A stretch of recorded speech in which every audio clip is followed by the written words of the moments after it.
لیکن یہ مستقل تو نہیں جیتیں گے، جنگوں میں دیکھیں نا، جو چرچل وزیر اعظم تھا، برطانیہ نے ایک عظیم جنگ جیتی، اسے مرکزی رول برطانیہ کا تھا، لیکن اگلا وزیر اعظم کوئی اور تھا، وہ نہیں تھا، کوئی ضروری نہیں ہوتا باہری رو۔ اندرا گاندھی نے پاکستان کو توڑا تھا، ایک طرح سے فتح لے کے دی تھی، لیکن اندرا گاندھی اس کے بعد الیکشن ایک ہار بھی گئی تھی، اور اس کے بعد بتدریج کانگریس کا سفایا ہو گیا۔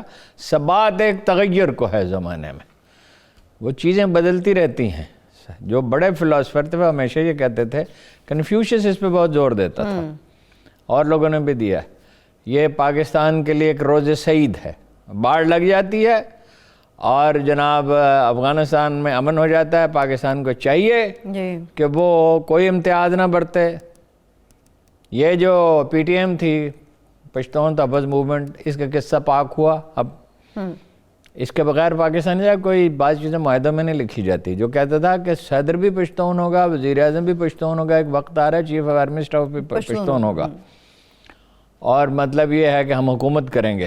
وہ یہ ظاہر ہے اس کے پیچھے امریکی تھے، تو امریکیوں کو امریکی اب اس کی کیا مدد کریں گے؟ جو یہاں سے ٹیررسٹ افغانستان میں پناہ لیے ہوئے ہیں ان کو مارجنلائز ہو ہی گئے، اس دستخط ہوتے ہی مارجنلائز ہو گئے، اور اب پاکستان کو ظاہر ہے اصرار کرنا ہوگا۔ پاکستان کی کس کو؟ پومپیو کو تو تعریف کرنا پڑی، وہ تو قابل فہم ہے، اشرف غنی کو بھی کرنا پڑی، اور پاکستان کی ایک عظیم فتح ہے کہ انڈیا کا کوئی رول نہیں ہے۔ انڈیا تب رو رہے ہیں کہ ہمیں تو انکریج کیا تھا، انڈیا نے تو رول کسی اور طریقے سے پلے کرنے کی کوشش کی، ہمیں تو انکریج کیا تھا اور اب ہمیں چھوڑ دیا۔ ظاہر ہے پاکستان نے یہ بات بنوائی کہ انڈیا کا کوئی رول نہیں ہوگا، ٹھیک ہے۔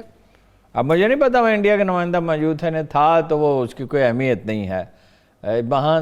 موسٹ امپورٹنٹ آدمی وہ ملا عبدالغنی برادر اور امریکی وزیر خارجہ کے بعد شاہ محمود قریشی صاحب تھے، نو ڈاؤٹ، ٹھیک ہے۔ وہ ایک ایک لفظ اس کا جو ہے اس کی اہمیت تھی جو اس نے کہا، اس لیے کہ وہ پاکستان کی نمائندگی کر رہا تھا۔ پاکستان کی حکمت عملی آپ نے صحیح کہا، انٹرو میں بالکل درست ثابت ہوئی۔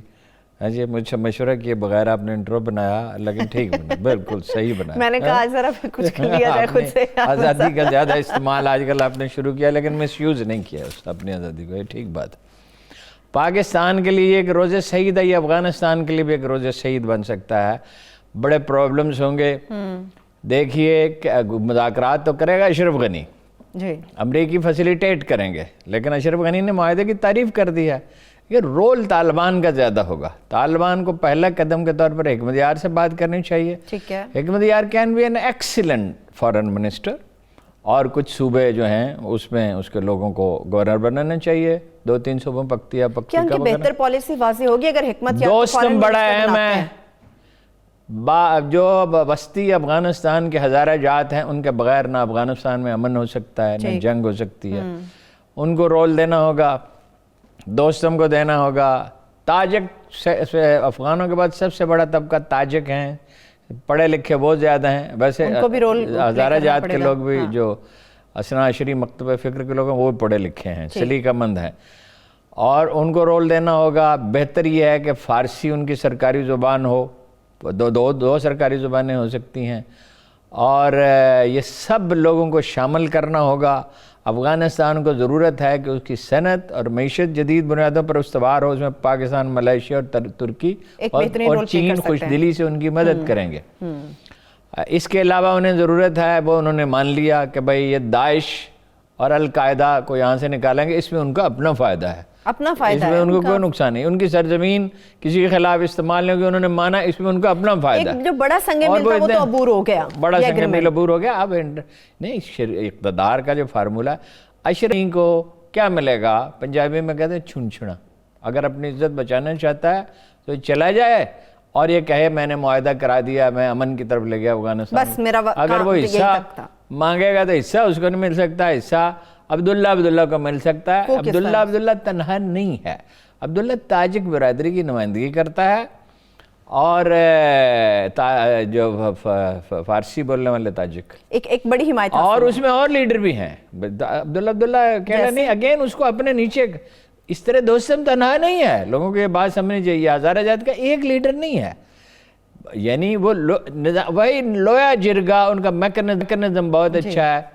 کہ یہ تاجک، یہ ہزارہ جات کے لیڈر، یہ تو آپ کو حیرت ہوگی عرب بھی ہیں تھوڑے سے، چھوٹے سے موجود ہیں، اچھا اس میں ایک بڑا دلچسپ طبقہ ہے، ان کو کہتے ہیں نورستانی. نورستانی کبھی فریق بنے ہی نہیں. وہ جہاد میں ضرور شریک ہوئے روسیوں کے خلاف، اس میں بھی انڈیویجول شریک ہوئے. نورستانی جو ہیں وہ کون ہیں؟ وہ جو ہمارے کافرستان میں رہتے ہیں، وہ مسلمان ہو گئے، یہ نہیں ہوئے. ان میں بھی بہت سارے ہو ہی گئے. صحیح. اچھا یہ سب لوگوں کی نمائندگی ہوگی، پارلیمنٹ نہیں اہم ہوگی. الیکشن تو کرائیں گے، فائنلی الیکشن ہوں گے، وقت لگے گا. جرگہ اہم ہوگا. جرگے میں کیئرفلی سلیکشن ہوتی ہے اور بڑی اچھی نمائندگی ہوتی ہے. اچھا ہارون صاحب، جتنا آپ بڑے ایزی گوئنگ یہ ساری چیزیں بتا رہے ہیں کہ یہ چیزیں ہونے یہ کرنے میں مشکل ہیں، یہی پوچھنا چاہیے. کہنے میں آسان ہے. دیکھیں یہ بتانا کہ بھئی یہ سالن پکانا ہے، اس میں گوشت اتنا ہوگا، اتنی کالی مرچ ہوگی، اتنا نمک ہوگا، سرخ مرچ ہوگی، ہلدی ہوگی، پیاز ہوگا، ٹماٹر ہوگا، لہسن ہوگا، ادرک ہوگا. یہ کہنا تو بہت سمپل ہے، لیکن پکانے میں اگر کسی کو پکانا ہی نہیں آتا. افغانوں کو اگلے 13-14 ماہ اس چیز سے گزرنا ہوگا جسے قرآن مجید کہتا ہے وَتَوَاصَوْا بِالْحَقِّ وَتَوَاصَوْا بِالصَّبْرِ. سچائی پر قائد اعظم کا جو میتھڈ تھا، جو نیلسن منڈیلا کا تھا، آپ اپنے سچے موقف پہ قائم رہیں گے مگر صبر کا مظاہرہ کریں گے. کسی کی معاونت درکار ہوگی، اور یہ بالکل اس میں ایران کی مدد چاہیے، اس میں ان کی مدد چاہیے، سب سے زیادہ پاکستان کی چاہیے. اور ان سب یہ ملک اگر امن چاہتے ہیں افغانستان میں، اور ان میں کوئی انسانیت کی کوئی رمق ہے، کسی کو پاکستان کو شامل کر کے میں کہہ رہا ہوں، کسی گروہ کی مدد نہیں کرنی چاہیے. وہاں چھوٹے سپلنٹر گروپ ہیں، طالبان کے جو اس معاہدے کو نہیں مانیں گے، فساد کریں گے، انہیں ڈس آرم کرنا چاہیے. ان کو پاکستان کو بھی مدد کرنی، سب کو مدد کرنی چاہیے. اور بارگیننگ تو کرنی چاہیے، ہر ایک کا حق ہوتا ہے. ہارڈ بارگیننگ ایسی نہیں کرنی چاہیے جسے امن خطرے میں پڑے. کئی اور خدشات بھی ہیں جو اس معاہدے کو لے کے، جس طرح سے کہا جاتا ہے ڈونلڈ ٹرمپ کی طبیعت کچھ ایسے ہے، ڈونلڈ ٹرمپ کی طبیعت کچھ ایسے ہے کہ اس معاہدے کا سب سے بڑا خطرہ خود ٹرمپ سے ہی ہے. اس معاہدے نہیں، ٹرمپ کو الیکشن جیتنا ہے. ٹرمپ کی خواہش دیکھیں نا، امریکی اسٹیبلشمنٹ تو اس معاہدے کے حق میں تھی ہی نہیں شروع میں، مشکل سے مانی ہے. ریپبلکن پارٹیز کے حق میں نہیں تھی. معاہدہ یہ یعنی اس نے ایک زبردست اچھا کام کیا. آج تک اس کے کسی کام کی تعریف نہیں کی گئی سوائے اس کے کہ لوکلی اکانومی بہتر ہوئی تو لوگ اس پہ اکانومی ٹھیک ہونے پہ خوش تھے. امریکن کو خوش ہونا ہی چاہیے. یہ ایک ایسا کام ہے جس کی وجہ سے ٹرمپ کی دنیا بھر میں ستائش کی جائے گی. اس نے امریکی انڈین سے صاف کہا آپ کا کوئی رول نہیں ہے. اس نے مودی کا مذاق اڑایا، کہتا ہے ہم نے بڑی مدد کی ہے. 5 گھنٹے امریکہ ایک سال میں جتنی مدد دیتا ہے، یعنی $10 بلین یا $15 بلین یا 5 یا $2 بلین جتنے بھی خرچ، $3 بلین تو آرمی کے لیے چاہیے. اچھا آرمی کی تشکیل بڑی پیچیدہ ہے. آرمی ری اسٹرکچر ہوگی افغانستان کی، آج کسی نے اس پہ بات نہیں کی. اس لیے کہ اس میں شمالی علاقے کے لوگ زیادہ ہیں، اس میں ہزارہ جات زیادہ ہیں. جی یہ وہ لوگ ہیں پروگریسو ہیں، یہ وقت کے ساتھ چلتے ہیں. ان میں تعلیم زیادہ ہے، تاجکوں میں، ہزارہ جات میں. ری اسٹرکچر ہوگی. کوئی تنازع نہیں کھڑا ہوگا اس سے ہارون صاحب آپس میں؟ نہیں تنازع، دیکھو اگر تو ہر چیز پہ دنیا میں تنازع ہوتا ہے، لڑائی اور لسی کو جتنا چاہیں بڑھا لیں. امیدیں اور خدشات پہ بھی بات کرنا بڑا ضروری ہے ہارون صاحب. نہیں، بڑی حقیقت پسندی کے ساتھ یہ سمجھنا کہ خود بخود چیزیں ٹھیک ہو جائیں گی. خود بخود نہیں ٹھیک ہوتی چیزیں. آپ کو ایک پولیس چاہیے جو نیشنل پولیس ہو، آپ کا فوج، اس سے پہلے آپ کو ایک فوج چاہیے نیشنل. پاکستان کی فوج میں یہ سوال نہیں اٹھتا یہ شیعہ ہے یا سنی ہے. سول سروس میں یہ سوال نہیں اٹھتا. ہم سودا سلو خریدنے جاتے ہیں تو یہ نہیں سوچتے کہ یہ کون آدمی ہے. ہم دفتر میں ملازم رکھتے ہیں، پرائیویٹ دفتروں میں، ہم اور تو ہر سوال پوچھتے ہیں. یہ نہیں پوچھتے کبھی یہ نہیں آپ کے مذہبی رجحانات کے، آپ کی ذات پات کے. یہاں تو خیر اب شادیاں بھی پاکستان میں شہروں میں اس طرح ہو رہی ہیں، وہ کسی کی ذات ہی نہیں پوچھتا. میں نے پوچھا، اب وہ بہت ہی محترم خاتون ہے، امید ہے وہ برا نہیں مانے گی. میں نے اس سے کہا، میں ختم کرتا ہوں، میں نے پوچھا فوزیہ قصوری سے کہ جو ہمارے قصوری ہیں، جو ہمارے بہت ہی محترم ہیں، ان کے والد سے بھی ہمارے مراسم تھے، ان کا تعلق کس ٹرائب سے ہے؟ یعنی جاٹ ہیں، گجر ہیں، قریشی ہیں، کیا ہیں، کون ہیں؟ اس نے کہا مجھے نہیں پتا. اس نے کہا مجھے نہیں پتا. یہ سوال irrelevant ہو جاتا ہے جدید معاشرے میں. سوال ہے کتنا پڑھا لکھا ہے، خاندان اچھے لوگ ہیں، شریف لوگ ہیں. پاکستان میں اگر یہ ہو سکتا ہے، ابھی ہمارے ہاں قبائلیت ہے، پختونخوا میں ہے، سندھ کے کچھ علاقوں میں ہے، بلوچستان میں، لیکن شہروں میں تو کراچی میں یہ سوال نہیں ہے۔ چلیں اس میں بات کرتے ہیں ایک چھوٹی سی بریک سے واپس آ کے، ایک بریک کی طرف بڑھ رہے ہیں، بریک سے واپس آ کے گفتگو کا سلسلہ یہیں سے آگے بڑھے گا۔ اس معاہدے کے ساتھ جو امیدیں ہیں، جو خدشات اس کے ساتھ ساتھ چل رہے ہیں، اس پر تو بات چل رہی ہے، مگر اس کے ساتھ ساتھ اس پورے خطے پر، خاص طور پہ پاکستان پر، امریکہ میں اور خود افغانستان پر اس معاہدے کے کیا اثرات ہو سکتے ہیں، ایک چھوٹی سی بریک سے واپس آ کے بڑی تفصیل کے ساتھ اس پہ گفتگو کریں گے۔ Stay with us.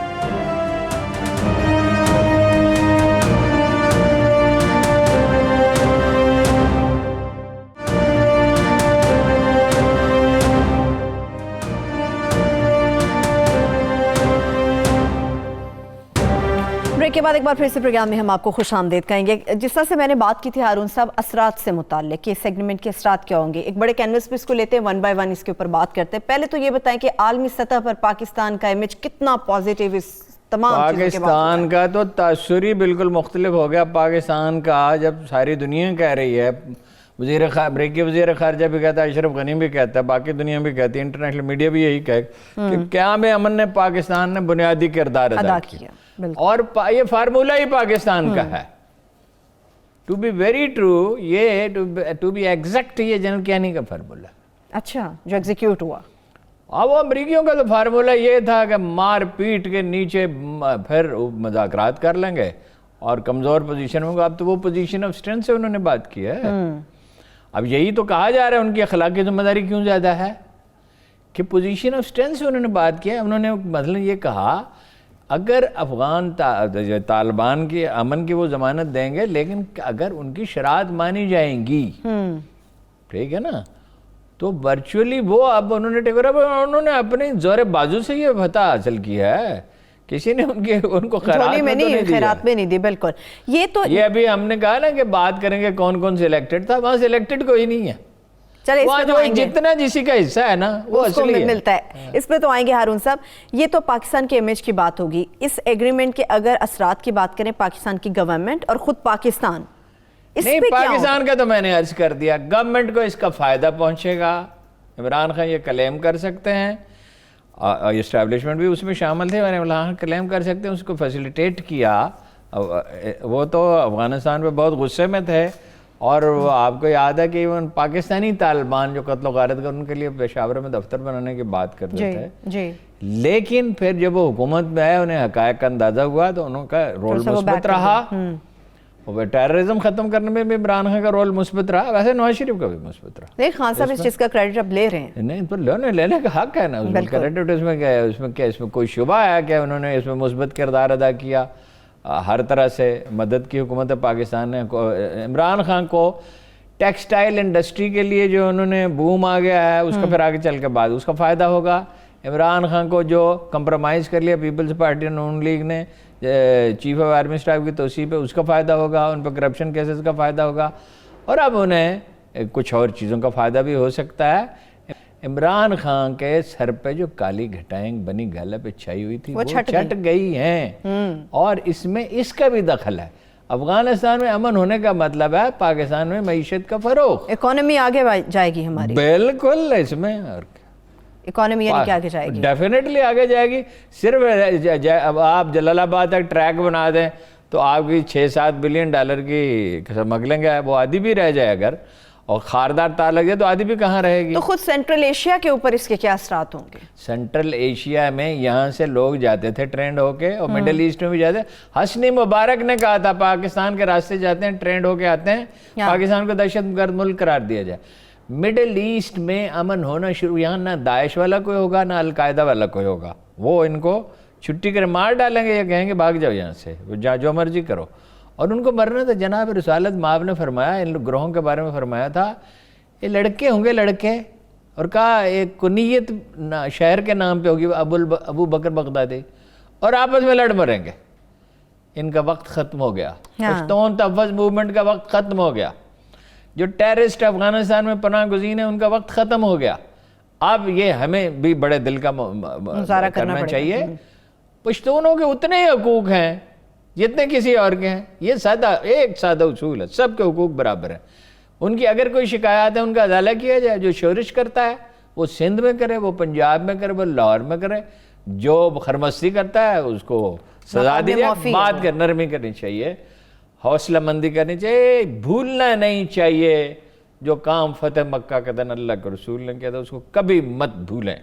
جب فتح حاصل ہو, اذا جاء نصر اللہ والفتح ورأیت الناس يدخلون فی دین اللہ افواجا فسبح بحمد ربک واستغفرہ انہ کان. جب فتح پہنچی اور فوج در فوج لوگ اسلام میں شامل ہونے لگے تو اپنے رب کی تسبیح بیان کر اور استغفار کر. ٹھیک, یہ مسلمان صلاح الدین ایوبی نے جیسے صلیبی لشکروں کو معاف کر دیا تھا, 200 برس انہوں نے قتل عام کیا ہے میڈل ایسٹ میں صلیبی, اس کو معاف کیا نا صلاح الدین ایوبی نے. تو ہیرلڈ لیم کہتا ہے کہ یہ تو تاریخ میں کبھی ہوا ہی نہیں, اس کو نہیں پتا تھا. مکہ کا دن یہی ہوا تھا جب مسلمانوں مصر فتح کیا نا, شام کیا, امارات کا علاقہ فتح کیا, یہ عربوں کا حصہ نہیں تھا. ایران فتح کیا, آذربائیجان تک کتنے علاقے فتح کیے, تو لوگ مسلمان کیوں ہو گئے؟ اگر ان کے ساتھ ظلم و جبر کرتے, زیادتی کرتے. اسپین میں نہیں ہوئے لوگ مسلمان, ہندوستان میں لوگ بہت کم مسلمان ہوئے, اسپین میں ہوئے, کم ہوئے. تو یہ عالی ظرفی کا مظاہرہ کرنا ہوگا. جتنے ناراض لوگ ہیں ان کے جو ہے نرم رکھیں, ان کے تحفظات دور کریں. ہاں کوئی خرمستی کرتا ہے, یہ تو خیر پی ٹی ایم کی لیڈرشپ تو خرمستی کر رہی تھی. بھائی اردو سپیکنگ آرمی چیف ہو سکتا ہے, ہوئے نا 2. جی جی, مشرف صاحب بھی گزرے ہیں, بالکل. کیوں نہ ہو, اپنے اس کا ٹیلنٹ تھا, وہ ہوا, وہ کوئی جبرن ہوا. نہیں, ہنر اور ٹیلنٹ کی بنیاد پہ جو آگے آتا ہے اس کو اتنا ہی حق ملنا چاہیے جتنا. اور مطلب یہ ہے کہ پشتون ہوئے, کئی پشتون ہوئے. ایک فارسی بان بھی, Agha Khan was not a Pashtun. General Muhammad Agha Yahya Khan کے گھر میں فارسی بولی جاتی.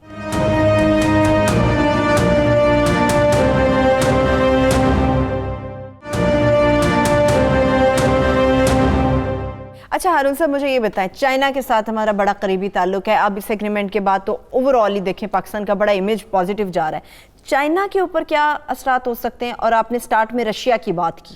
چینیوں کو تو اتنا فائدہ ہوا ہے کہ آپ حیران ہوں گے. حالت جنگ میں مائننگ انہوں نے کی, یعنی وہ جو افغانستان میں دنیا کی سب سے قیمتی معدنیات ہے, پٹرول بھی ہے, کم ہے. پہلے تو یہ تاثر تھا it is floating on oil, بہت جیسے مڈل ایسٹ کی طرح, وہ نہیں ہے. مگر معدنیات بے حد قیمتی. آج دنیا میں جو ٹی وی آپ دیکھتے ہیں, جو کمپیوٹر آپ استعمال کرتے ہیں, جو انٹرنیٹ آپ استعمال کرتے ہیں, جو موبائل استعمال کرتے ہیں, یہ ان معدنیات کے بغیر بن سکتا ہی نہیں ہے. چھوٹی چھوٹی چیزیں ہیں جو ان سے بنتی ہیں, اور وہ بہت سونے جیسی قیمتی نہیں ہیں, وہ ہیرے کی طرح قیمتی ہیں. اتنا سا ٹکڑا اس کا ہزاروں لاکھوں ڈالر کا ہے. تو وہ افغانستان میں ہیں, وہ وزیرستان میں ہیں, اور وہ بلوچستان میں ہیں. پاکستان سے ایک پٹی چلی جاتی ہے, ایران سے کچھ حصہ ہے, پاکستان کا حصہ, اور افغانستان ہے. چینی نے وہاں آلریڈی مائننگ شروع کر دی ہے, بہت پہلے آلریڈی کر چکا ہے. چینی کمپنیوں اس کی بینیفیشری ہیں. وہاں سے کچھ لوگ ٹرینڈ ہو کے جاتے تھے, جو وہاں کو گڑبڑ بھی ہوتی تھی. پاکستان میں بھی ایک زمانے میں کچھ ایسے لوگ تھے.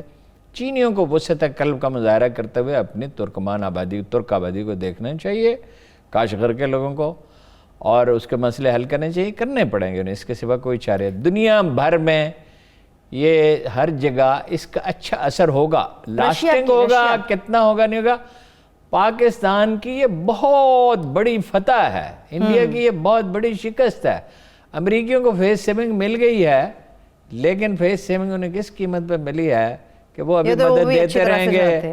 $1000 بلین ان کے ضائع ہوئے جنگ میں, $135 بلین ڈیولپمنٹ میں لگے, اور موقف ان کا جو ہے مسترد ہو گیا.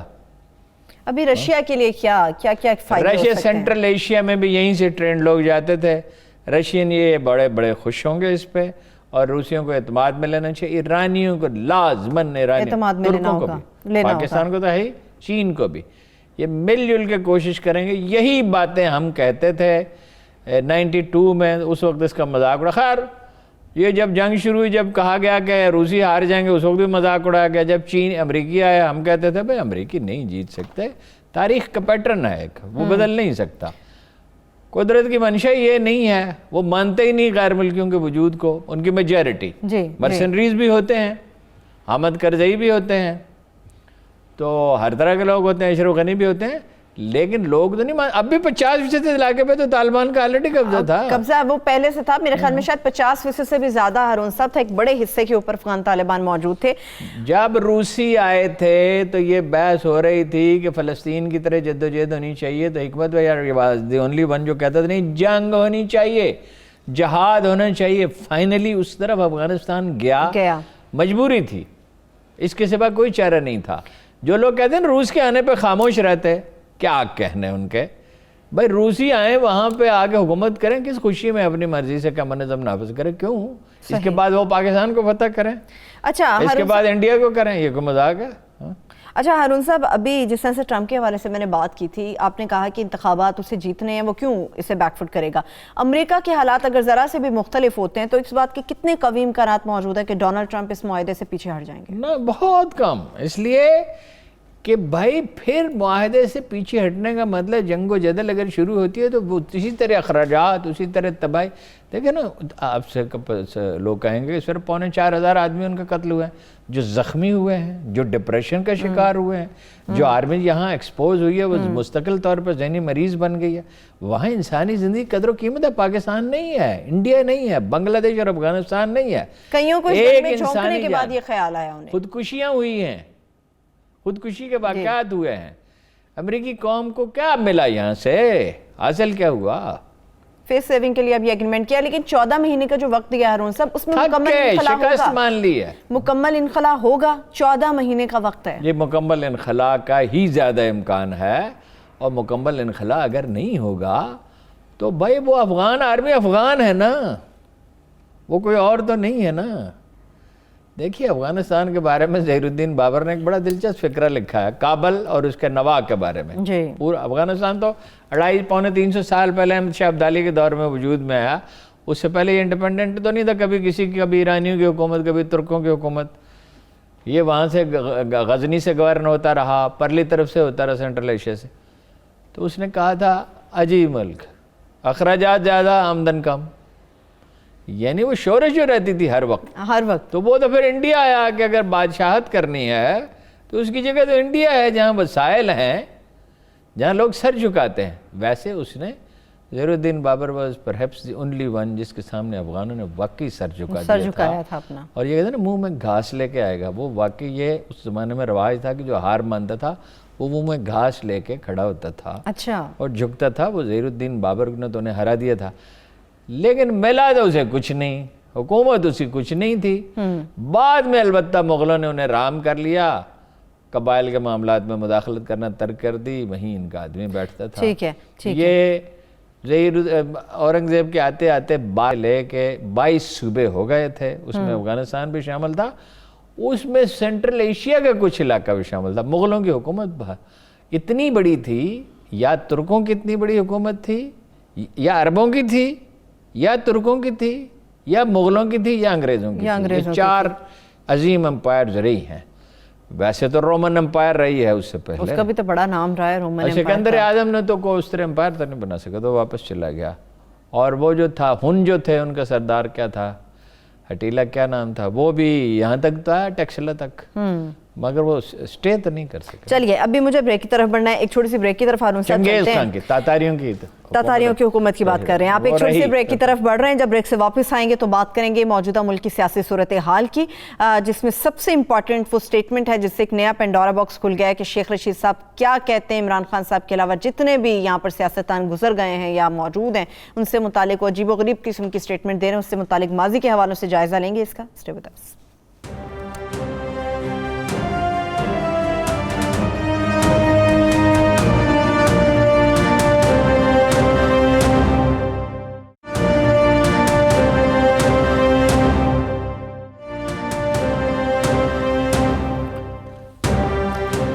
بریک کے بعد ایک بار پھر سے پروگرام میں ہم آپ کو خوش آمدید کہیں گے. شیخ صاحب کہتے ہیں کہ عمران خان صاحب کے علاوہ ہارون صاحب جتنے بھی گزرے ہیں موجود ہیں وہ سلیکٹڈ ہیں. جب شیخ صاحب کہہ رہے تھے نا کہ عمران خان الیکٹڈ ہے, تو ان کا لہجہ بڑا خفیف تھا اور بڑا دبا ہوا تھا, اور کوئی انہوں نے زبردستی کہلوایا نہیں دیا, آپ نے آپ پہ جبر کر کے کہا.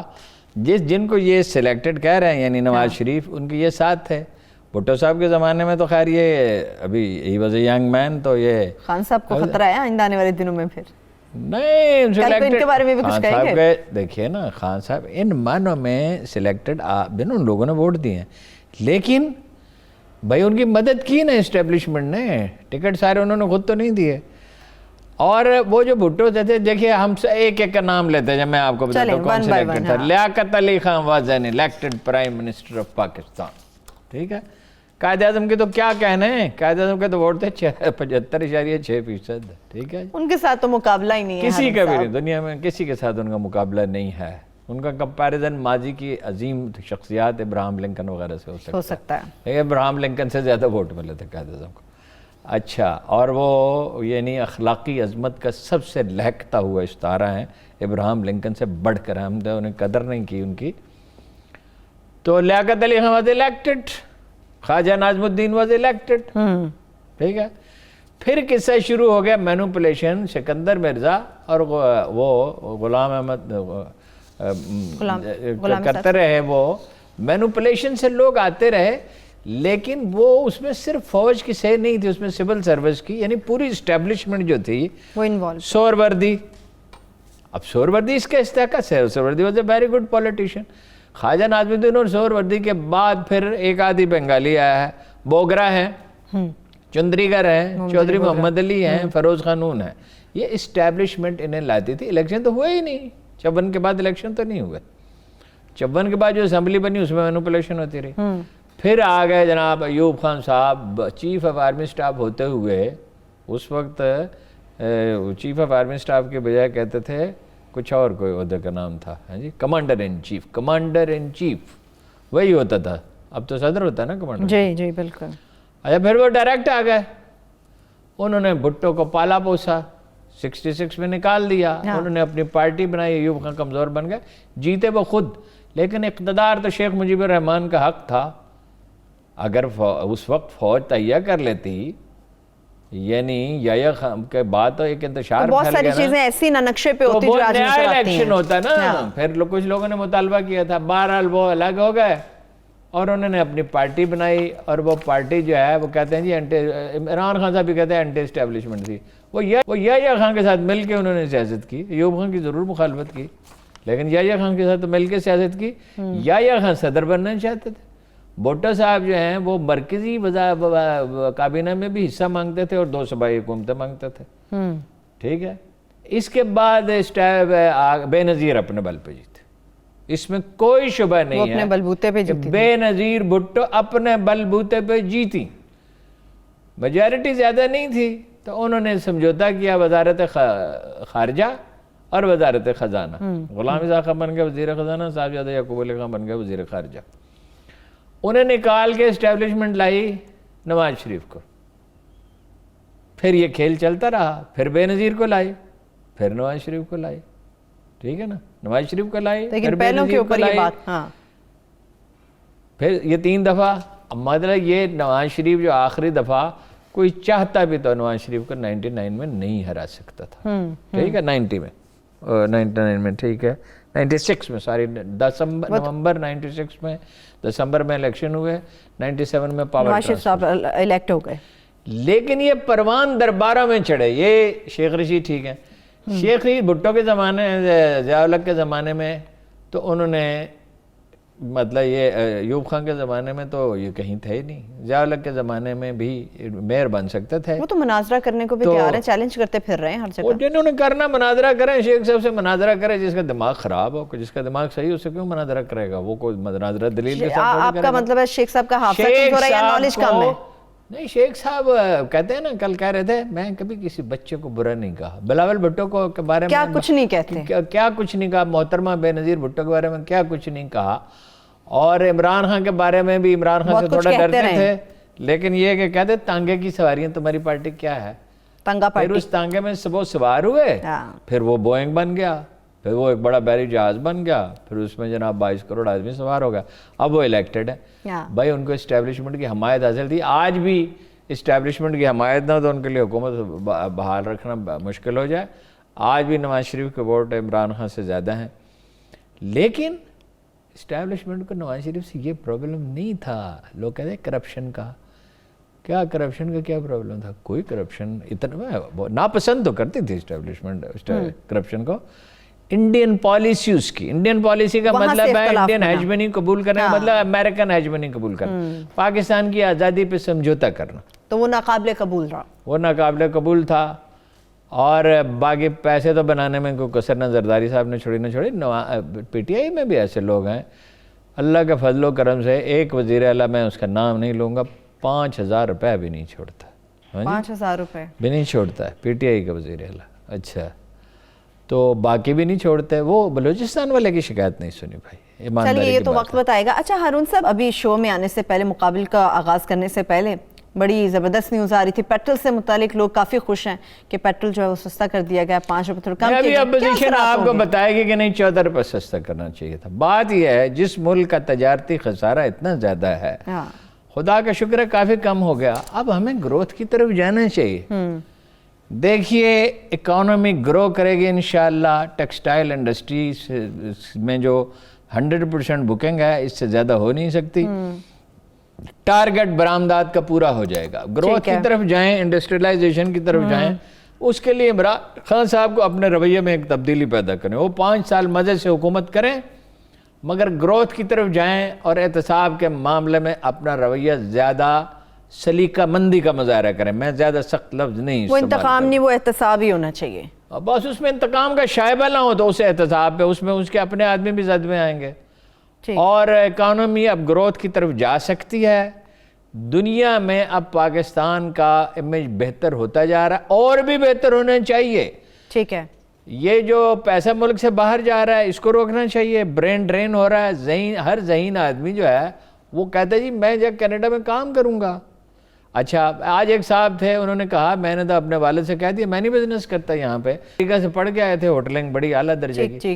ان کے باپ نے کہا، والد صاحب نے کہا، بہت معزز آدمی ہیں، انہوں نے کہا یار میں نے یہاں 50 سال بزنس کیا، میں کر سکتا، تم نہیں کر سکتے، تم امریکہ سے پڑھے لکھے ہو.